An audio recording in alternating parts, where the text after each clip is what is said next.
Good Hey, evening, Phil. JR. How you doing? I couldn't be better, buddy. Me Good, good, cool weather out there.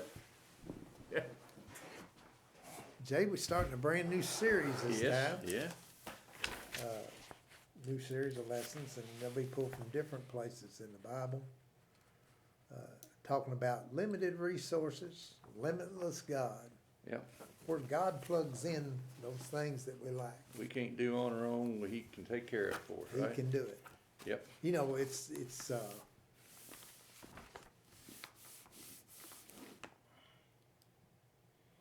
when all of us, and I say all of us, most of us,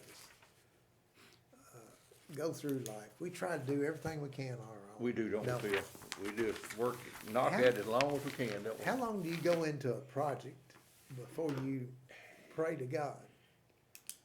Yeah, So I sometimes get into it too deep before I pray, instead of praying before I ever start. there you go. That's what we need to do, isn't it? One of the best things we can be is independent. You know, according to society, self-reliance, being able to do things on our own. God never gives us more than we can handle. Say, well, I can do that. Yeah, But sometimes we can't. We're created to rely on God. He comes alongside us, walks with us, prods us to get out of the way and let Him do yeah, some things. And then helps in other ways, provides resources. Today's study, we're in Matthew 17, the first part of Matthew 17. And then we're at the scene, we've seen the transfiguration. right, Where most likely on the Mount Hermon, a group of the disciples saw Jesus and Moses and Elijah all right, together, representing, Moses and Elijah representing the law and the prophets. Not a reason given for the meeting. other than we know that Jesus and Moses and Elijah had a conversation, talked. And they were on the same page. They were, yeah, and I don't know what they were telling Jesus, but they were imparting words of wisdom onto him. I guess for what he was going to face. Yeah. Phil, they knew what was going to happen. Yeah, yeah. His persona and clothing changed. I Right, said it was right. translucent in appearance before they had a word for translucent. Peter thought they should stay on the mountain and build each one of them a house, didn't he? That's Peter, wasn't it? Yeah. I'm gonna build you a house right here, all three of each one individual. But as Peter spoke, the cloud covered them, and God spoke from the cloud, identifying Jesus as his son, and commanding Peter to listen to him. Yeah, Didn't he? pay attention to what he says. Do what he says. And then this story that follows here about a healing that wouldn't have took place had it not been for God. In spite of how God had empowered through Jesus these disciples to drive out demons Right. and heal and things. In spite of that, they weren't able to help this kid. Right.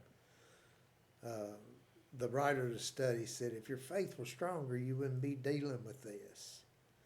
She said she struggled with an eating disorder and self-harm as a teenager. Yeah. She got caught up in Wicca, Yeah. and God delivered her from it at 16.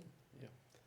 These kids are getting into things younger and younger. And she'd been raised in the church. She knew about God, didn't she? She knew of God, about him. She knew about God, but she didn't really know what it meant to have faith in Jesus Christ. Right. She said she spent so much time on her knees and left indentions in the carpet. But it wasn't until she ended up in rehab that she felt like her prayers were being answered. Don't you imagine her prayers changed from God? help me through this, show me what to do, to finally to saying, God, I can't do anything without you. I am helpless. I am in a situation that nothing I have tried works. I'm turning it over to you. Sometimes God's greatest gift is unanswered prayer. You know, that's, Yep. sometimes who knows what she was praying for during that time. Yeah. But she surely wasn't within her right mind if she had to go to rehab. That indicates she was into some drugs, and You're right. but she said she had to get to rock bottom Yep. before she was able to work her faith. Is that God allowing that? I think it is sometimes. He'll It take is us God. where That we is have to where go. we have to be, Where he can get a hold of us. because he wants us to depend totally on him, just like he did the Jews when he brought them out of Egypt. Yeah. That's why he fed them every day. He wanted them to depend 100% on him. I will provide everything you need. Yeah. As we go into this study, we need to ask God to help us learn to place our faith in him rather than ourselves or anything else. And Yeah. help us be more aware of the Spirit and where it leads us. Let's look at Scripture, Jay. Yeah, and the point of today's lesson is that a faith that looks to Jesus is a powerful faith. Yeah. That's what we're going to look at. And as you said, they've been up on the mount and seen the Transfiguration. It was Peter, James, and John and Jesus that went up the mountain, and then they've come back down the mountain now. When we get to Matthew chapter 17, verses 14 through 16, when they reached the crowd, a man approached and knelt down before him. Lord, he said, have mercy on my son, because he has seizures and suffers terribly. He often falls into the fire and often into the water. I brought him to your disciples, but they couldn't heal him. We see the three disciples and Jesus coming down the mountain. Now, Jesus told them not to tell anybody about this, what they had seen, until Elijah came. And they said, well, we thought Elijah had to, before the Son of Man comes. And they said, we thought Elijah had to come first. And he said, well, Elijah's already come, and you all didn't listen to him. And the people did whatever they wanted to him. And then they got to thinking, they figured out that Elijah who had come back was John the Baptist. And we know John the Baptist was beheaded not a few months before this, maybe a year or so before this. And they thought, yeah, we know that, so Elijah has come back as John the Baptist. But anyway, that's just a side story here to this. They come down the mountain. A man approaches Jesus and kneels down before him. That was probably a posture of some self-respect. It probably was also a posture of begging. We saw the gentleman, the man who took care of the synagogue a few weeks ago, whose daughter was dying, or his young daughter was dying. Do you think this man had a similar position? I think I don't know I don't know about his position in life, you mean? Yeah, in the church. I don't know, he might have. But he was begging. He had done everything he could do. And we don't know how older boy was, but the boy was like this from birth. And imagine having a son or a daughter who has those kind of seizures. How close would you have to be to them at all times? You'd have to be right there with them. You had to be with them 24/7, as they say. And that's what this man had been doing. He'd been staying right beside his boy, the son, to help him. Then he says, after he comes and kneels down, falls down and begging, Lord, he said, have mercy on my son. Now, the writer says that the verb the noun they use there for the son here meant the son of the family, which meant it was the firstborn. Right. He was the one that would have inherited everything that the man owned. So his legacy would be carried on through his son. So this was his most, in that day and time, this was his most important child. And he said, and the reason he did is, I need you to have mercy on him, is because he has seizures and suffers terribly. Everything now Matthew writes about this, and Mark writes a parallel story about this. Luke mentions the transfiguration, but he doesn't talk about the healing after that. But Mark and Luke and Matthew both kindly describe this as being something with epilepsy, we'd say today. Yeah, Something like a grand mal seizure. Yes, yeah. And what they describe. And in this case though, I don't think the boy could ever talk. Not just when he was having seizures. I think his was such bad that he never could talk. But then also we know that Mark's account says something about the boy's affliction was due to a spirit, whereas Matthew says it's because of a demon. So they thought in that day and time they thought a lot that people were possessed by demons or evil spirits, something like that. And he talks about him falling in the fire and in the water. We know that he had to be with him all the time. And he says, I brought him to your disciples. Now, don't you imagine that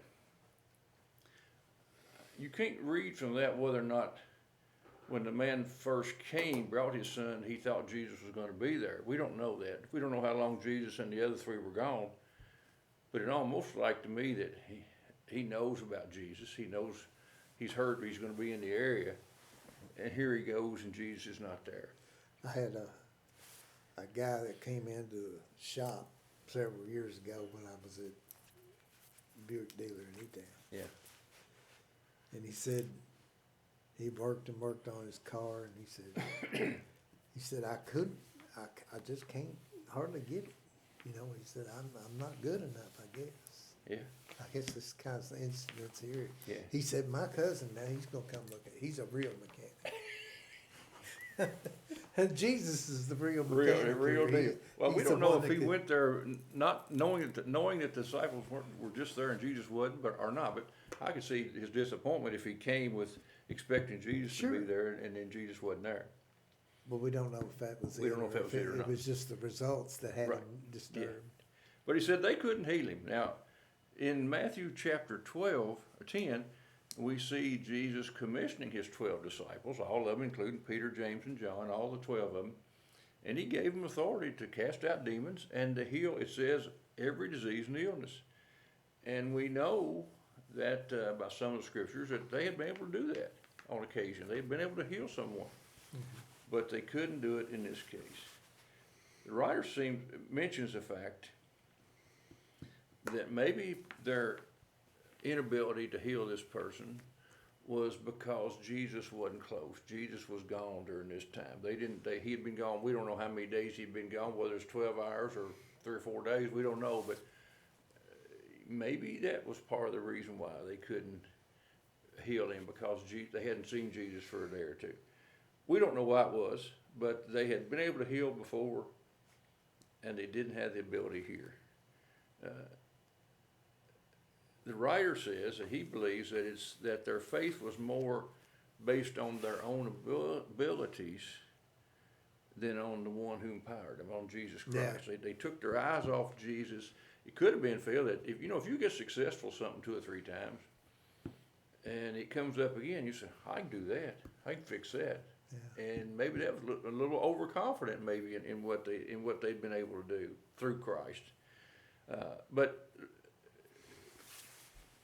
they were helpless in this case. Yeah. He's contrasting here.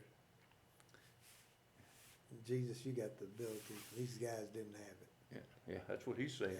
And he's appealing to him. And Well, the writer puts it to us. He says, he's talking about ourselves, you and I, and they're all Christians, can't do anything without Jesus. right. We can try. We've already talked about that. Sometimes we try, whether it's a physical work or whether it's illness that we're trying to see what's going on in our lives, But he says when we place our faith in ourselves rather than Jesus, rather than looking to Jesus, we have no power to do anything. When you decide in your spiritual life and walk that without Christ you're nothing, things change. But you have to get to that point, and sometimes it's years before you get to that point. Yeah. But when you get to that point, things change. And we're going to see that things change for this man because of his speaking to Jesus and talking to Jesus rather than the disciples. But Jesus is going to free his son from these seizures. Yeah. But he's going to take a couple of disciples to the woodshed. Yes, he is. Yes, he is. It's in Matthew 17 through 18, Jesus replied, "You unbelieving and perverse generation, how long will I be with you? Yeah. How long must I put up with you? Bring him here to me. Then Jesus rebuked the demon, and it came out of him, and from that moment the boy was healed. Jesus, having heard this guy's testimony about having faith enough to bring him to the disciples for healing, because, you know, Jesus had empowered his disciples. It had been talked about in the region, you know, that they were healing and Right. in the name of Jesus and that type of thing. But yet they couldn't get this one. Yeah. They couldn't get this one. Y'all don't believe you can do it by yourself, isn't it?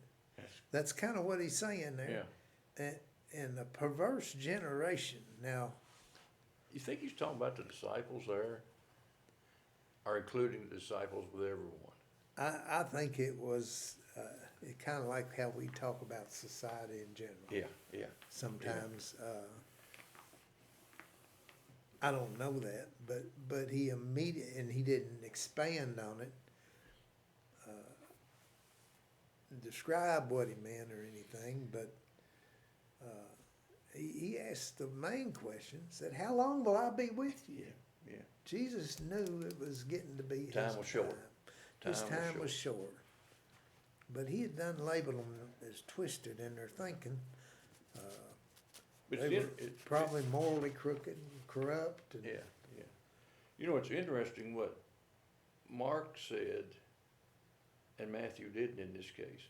Because Mark mentioned when they first came down from the mountain that the disciples that were there the nine. were arguing with the Jewish leadership. Because the Jewish leaders had seen them fail at this. Right. And they were discrediting them and rebuking them and mocking them even is what you would think they Right. were probably doing. And Matthew doesn't mention that, but they were under some pressure there from the Jewish leadership too. Well, and the Jewish leadership hadn't done anything for the boy either. Oh, no, they hadn't done anything. And as well as the nine who were there Right. had not been able to do anything for him. Mm-hmm. And Jesus says, how long am I going to be with you? Yeah. In other words, what are you going to do when I'm gone? Yeah, that's what he's saying. You know? How long must I put up with you? Is Jesus outdone? Yes. You think he ever gets disgusted with us? All the time, I Phil. promise you he does. All the time he does. I promise you. He sometimes sits there and I think he watches me for entertainment, like I watch television. Look, he's getting ready to do something. Well, how's he gonna mess this He up? expresses his exasperation with them. Yeah. Anytime he gets exasperated with us, it's not because he doesn't love us. No. It's not because he doesn't want to empower us to do things. Mm-hmm. It's because we can't see the forest for the trees. How long was he going to have to put up with their lack of faith and understanding? His rebuke there and the inability that might reveal just a deeper aggravation as well. You know, because his earthly ministry is coming to an end. You train a basketball team or a football team. Let's use a football team analogy because I got a good one. You train them up all year. You have some good games. You have some great games, up and down. Some of them you won, some of them you lost. And then you go out in the last game and you lay an egg. And that's what these disciples have done here. They pulled a Kentucky right here at the hands of Louisville, and they've dropped the ball. Yeah. And it's right here as Jesus is facing, you know, what he knows is going to be a crucifixion. These other three disciples, they've been up there and they watched the transfiguration. They were on a high, weren't they? Yeah, they were fired up. They were standing back saying, "Boy, I'm glad we wasn't down here and couldn't get this done." Jesus had given them all the authority. Same thing, same authority. All the authority to drive out unclean spirits, heal disease, sickness, but they failed to depend on God's power to perform the duties. Instead, they were going with their own ability. We do the same thing. Yeah. And Jesus' frustration, I'm sure, is no different with us Today, than it is yeah. with them. You know, thought this came to me, possibly what Elijah and Moses were talking to Jesus about was, you need to speed up, you need to get ready, cause it's soon gonna be done. Could have been. When Jesus probably knew already, but I don't know they did or not. I know that, we don't know what he told them, so I shouldn't even speculate that. That could be something that they were saying. That's why he was so frustrated when he came down, cause he was concerned that, as you said, He may have been aiming a lot of this venom Yeah. at the scribes I that think were so. about. I think so. Instead of the disciples so much. They just had, Because they were in a deep argument with these other Yeah. disciples, yeah, and as he came down, and as it's uncovered there in Mark 9, yeah, they were going at it, yeah, and yeah, their hardened unbelief was something else that he had to put up with, Yeah. and had to fight. But it's like they had become so perverse that they took a great deal of delight in witnessing the failure of the Yeah. disciples to help this young man and his father, rather than having compassion for him. yeah, rather than doing what they, Irregardless, they should have had compassion on Yeah. the people. yes, But no, we know that the church, by that time, it was gone. yeah, It's the reason for Jesus' coming. yeah, Jesus said, what's he say? I'm gonna end this real quick. Yeah. Bring him here to me. They brought the kid to him. It says Jesus rebuked the demon, and it came out of him, and from that moment, the boy was healed. Yep. Now, we sit in here and we pray about people, we pray for people, mhm, you know, have problems that they bring on themselves. Are we praying the wrong way? Is this boy possessed by a demon? Or, you know, what? yeah, Are yeah, we praying so that we can get the greater God to come in here and do his thing? Yeah. Acknowledging that God is the healer, for one thing. Sometimes I don't think that we do. when we, and sometimes feel when we hear stories of families who say, we've turned it over to God, even when it's a child, they'll say, we're not gonna do anything with it, we've turned it over to God. And we know from it, Sometimes we ridicule folks for doing that. yeah, but we know from reading in the scriptures That it can happen, that God will use people yeah, who have a birth defect, Mhm. something from birth, that they have always fought with, mm-hmm, and he will use that to God's glory. yep, yep, Not saying that's what happened here, but it looks like it, doesn't it? But when he rebuked him, it says, Mark describes the demon coming out of the boy in a rage and convulsing him one last yeah, time, wow, and it left him limp, like he's, exhausted. yeah, But most of the crowd thought the boy had died. yeah, Thought the demon had took his life or something. But Jesus' authority over demons was contrasted right there with the inability of the disciples to perform the exorcism. just reached down and said, come on up, Rebuked, came out, healed. heal, yeah, 3 verbs right there. yeah, yeah, Jesus is a man of action. yep, We go to him, we get action. So as soon as that happened, the demon departed. yeah, So when we get Jesus on board, why don't we just get him on board at the front of things, and then go on? that's not, human nature is to try, we think we can handle everything. This That's- demon didn't mully around, No. he didn't negotiate or He anything, said, did I've he? met up with the wrong person Yeah. this time, Had no other choice. Jesus' authority yeah. that drove him out. Let's look at the last passage. Look at 19 and 20, to finish up the story, now this is probably we don't know how long it was afterwards, but, Matthew kind of reads about it was a few days later, or different time, but Mark's court story kind of talks about it being almost at the same time, but same thing, same story in each book. Then the disciples approached Jesus privately and said, "Why couldn't we drive it out?" This is the 9 that were there when the father brought the boy to him. "Why couldn't we drive out the demon?" "Because of your little faith," he told them. "For truly I tell you, if you have faith the size of a mustard seed, you will tell this mountain, 'Move from here to there,' and it will move. Nothing will be impossible for you." A lot of people use that verse and say, well, hang their hat on that verse word for word. So we're going to see what the writer says about it, what we can decide it really tells us. The disciples were upset. They had failed. They saw God succeed and didn't know what the difference was. I think they were embarrassed. They were embarrassed. They were totally embarrassed. Yeah. And so they pulled him off to the side, as Mark says, they called him over to the side and said, "Why couldn't we do it?" Jesus answered them, "Because of your little faith." Now,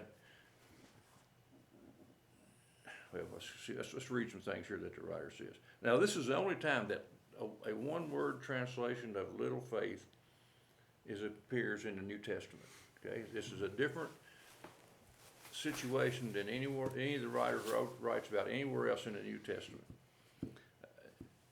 The writer says that they didn't have their miracle-working faith because they treated the power granted inside of them as a kind of magic power. Use it whenever you want it. Use it whenever you need it. Use it whenever it gets convenient or whenever a situation comes up. They weren't depending on God. They were depending on themselves to do it. They trusted their past experiences or their own ability rather than the one who empowered them. They weren't depending, as we said, depending on God. Mark says in his book that when they were asked this question, Jesus gives a little bit different answer. That he says, because this kind can only come about by prayer. Now, that's a little bit different answer, but it's not much of a different answer anyway, either. If Jesus prayed to God to have miracles happen, why shouldn't the apostles pray to God? Even more so. Even more so. Why wouldn't they be heavily involved in prayer to Jesus and to God about situations like this? And evidently that's what they weren't doing. They weren't depending on God and depending on Jesus to help them in situations like this. They were doing it on their own, as we've talked about. And it doesn't have to be a situation like this. It can be a little thing. Yeah. You think a little thing. Do you believe? Do you have faith or not? Yeah. Last night, Zach lost his phone, and it was dead. Oh. And they couldn't find it anywhere. Yeah. I prayed about it, and they prayed about it. Yeah. An hour later, they found the phone buried in the gravel. At the house? Buried in the driveway. It fell out, and he had buried it in the driveway, under the gravel. But what led him to the gravel spot? Josiah went out there by himself and said, "I can find this phone." And had used a locating device that showed the last location and just kind of walked to it and then got the backhoe himself and just started taking the deep fingers, into the gravel. Yeah, taking the fingers and started running through the gravel like that. Yeah. And about the fifth swipe, he said, he raked it out. And that's all. Tell me God didn't have they had looked for 4 hours. Yeah, yeah. Judy, Now, if you tell me God doesn't have a hand after we'd prayed, there it is. But, we're afraid people will look at us and think we're nuts. Yeah, yeah. But I've seen it work too many times. That's exactly why it worked. I mean, what else would you even think about? But it also shows how much God cares about us and how much he wants us to depend on. Yeah. And pray to them. And it shows you the faith that young man had too. Yeah. It shows that faith. Not just you and Zach and but Josiah, what is it, 15, 16? 17 years old. He knew God could help find it. Yeah. He knew God needed. God didn't need any help, but he knew that he could help God, locate God, was showing where it was by what he was doing. That's amazing. It is. That's amazing. Well, and that's what they didn't do. They weren't depending on God through their prayer time. Then he goes on and tells them that about the mustard seed. We've all seen this story and heard this story. If you have the faith the size of a mustard seed, that you can move a mountain from here to there. Now, does he say we're going to physically move a mountain, Phil? No, He's not saying that. but is we he? can move mountains in our life. That's what we're going to talk about in that last verse, exactly.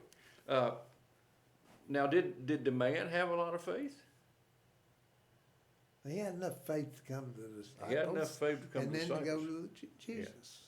Now, the writer says he didn't have a whole lot of faith because when you read Mark chapter 9, verse 22, he tells Jesus, take care of my son, heal my son if you can. Yeah. In Matthew, Right. he says he's very more he believes Jesus can do it more than he does in Mark. Mark writes that he says, find him heal him if you can. Yeah. He did have enough faith, but he did have enough faith to bring the son to the disciples and then go from there to Jesus. There's no question about that. I think what the writer is saying there is, if we depend on God, a little bit of faith will get us. If we depend on God, a little bit of faith will get us where we want to go. You know, and he talks about the fact that faith will grow over time.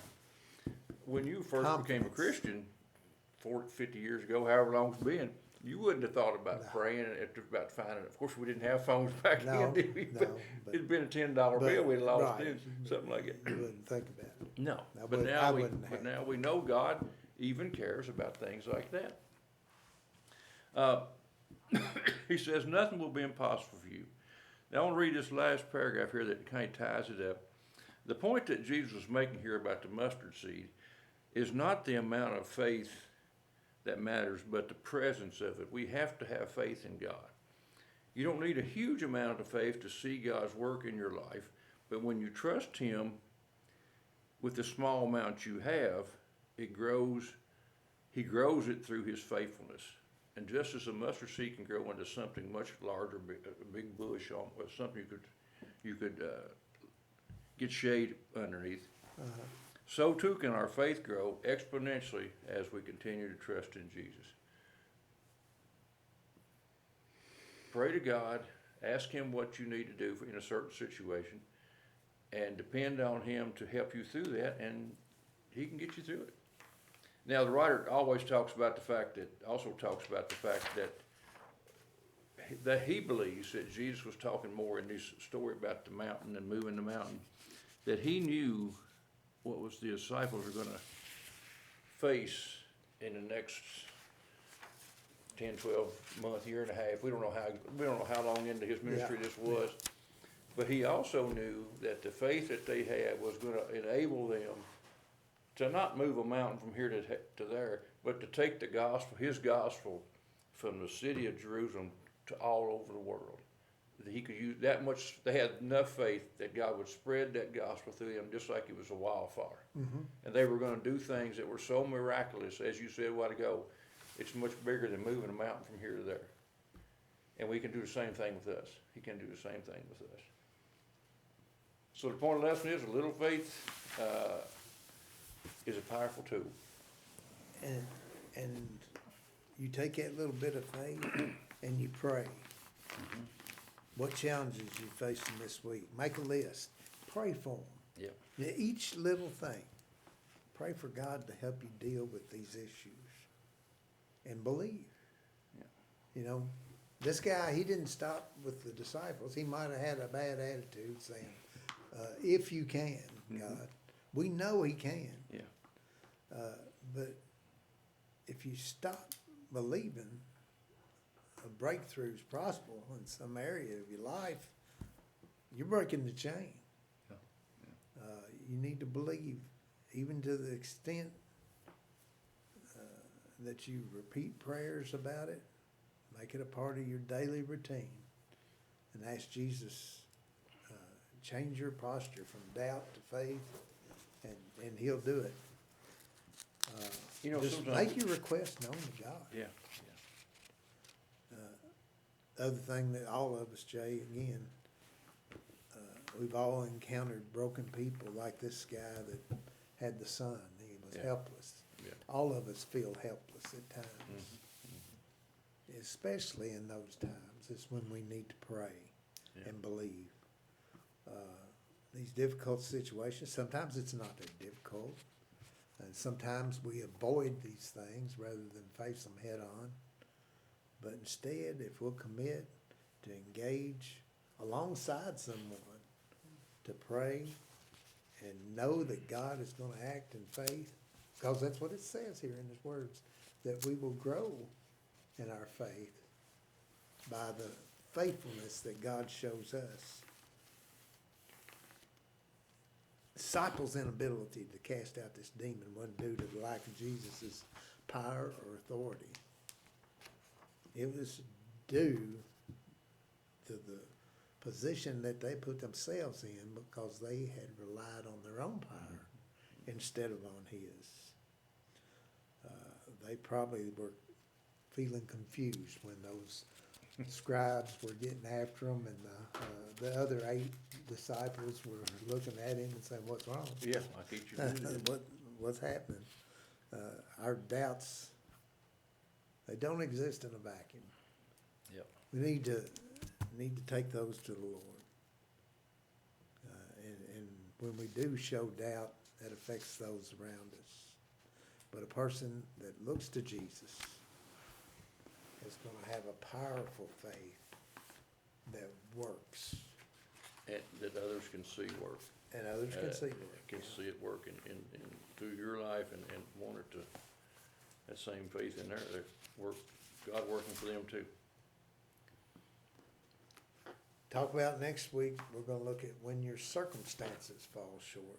And again, we're gonna be looking in 2 Corinthians here. Yeah.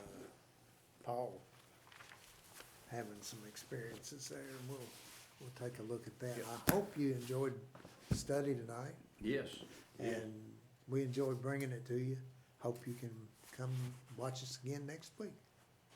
Thank you for watching.